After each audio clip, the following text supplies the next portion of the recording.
Hey, the Don here in Washington, D.C., our nation's capital. We are live to do interviews here regarding the bills at hand before the House of Representatives and the Senate. I'm here with Glenn Loop with the CRA and the president of Perdomo Cigars, Nick Perdomo. We're trying to defend your rights and our rights, and the rights for small business and our rights to be able to smoke cigars freely. I mean, it's we're not doing anything illegal. It's unfortunate the government seems to treat us that way. Listen, we smoke, we vote, it's our rights, and we should defend our rights. And I'm tired of Washington putting their foot on top the back of my neck, and I think all of you should feel the same way. And we got to get on board, and we got to sign this signature, and we got to support both these bills. We've been going from representative to representative to get their support and introduce them to the bill and both bills here. Today with the representatives, and this afternoon and tomorrow, I believe, with the Senate. This is Glenn Loop with CRA. Glenn? Good to be here. This is a grassroots effort to save this industry from the heavy hand of the federal government about 12 miles from here in Maryland at the FDA. If people don't stand up and defend it right now, we're just going to become a thing of the past. You can look all over this city and find examples of where the heavy hand of regulation has decimated small businesses and large industries alike because of this city's passion for regulation. We cannot let that happen to cigars. Absolutely. It comes down to one line. We need to tell the Obama administration to take their government off of our freedom to smoke. Think about this. In the scope of national security, public safety, education, infrastructure, why are we talking about cigar shops in Washington, D.C.? We should be talking about global peace and security and how to properly educate our kids and how to have sidewalks and streets that don't have potholes. Maybe jobs, maybe just discuss job creation, but no, we're talking about cigars and enjoying cigars and saving 2,000 cigar shops, or saving a company like Tabacalera Perdomo or any of the other great premium cigar makers on earth. The question becomes, as fundamental as it is, why are we in Washington having this discussion? Exactly. But we are, and it's the time and the era we live in, and we're not going to be the first industry nor the last to claw its way back from political Armageddon. 3 to 6 million cigar smokers in this country can flip some elections, and it's our turn to do so. We have just finished a day of lobbying for the bills that are before Congress and the House. Glenn, how do you feel that the day went? Today was another successful day. I don't think any day that we do this, and we've done it week in and week out since April 15th of last year, so we're just a year and a few days into this, we walk away with something every day, which proves one thing. This is an education process.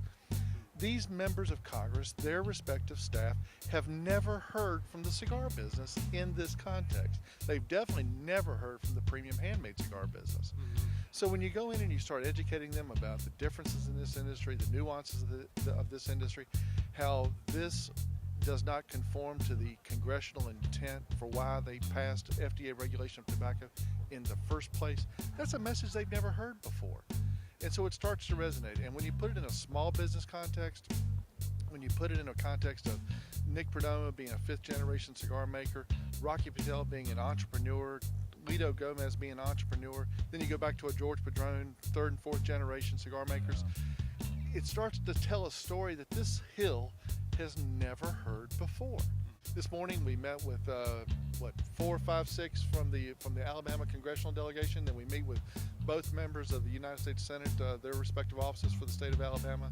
We had Harris Saunders here, who took time out of his business from Birmingham to come up, just like we had retailers here from Texas, from Georgia, from the state of Washington, came from the other coast just like you did to be a part of this effort.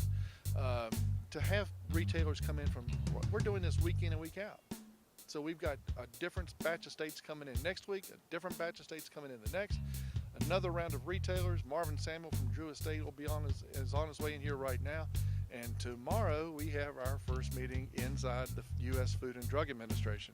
Now, I would love to be a fly on the wall with a camera on and microphone in that meeting. The Don here, and I'm with Bill Spann, CEO of IPCPR. One thing that I'd like to cover, Bill, is Beth and I had an opportunity to go to Washington, D.C. and work with you in lobbying for a week, and it was a great experience. We want to go back again, but something that really stuck out at me, from my background in business, is the unification between CRA and IPCPR. I really respect Glen Loop and you for coming together and joining efforts. You want to elaborate a little on that? I mean, it all boils down to it. I've got no patience for rice bowls, turf wars. A rising tide floats all boats. And I came into this job with that mentality. And it wasn't, I'll be honest with you, it wasn't there to start with. And we've worked very hard together. We've joined our federal legislative affairs committees together. It's not about who gets the credit. You know, I could care less who gets the credit. I want to be able to do this, okay? That's all it boils down to. I don't want some knucklehead who thinks they know better telling me what I can do or can't do in my free time. Screw that. I want to smoke cigars. Right on with that. Really, this job for me is not about tobacco. This job for me is about jobs and small businesses, and it's about two sides of the same American value coin. And that coin on one side is about a small businessman or woman's absolute sacrosanct right to sell a legal product at a fair profit without undue government regulation.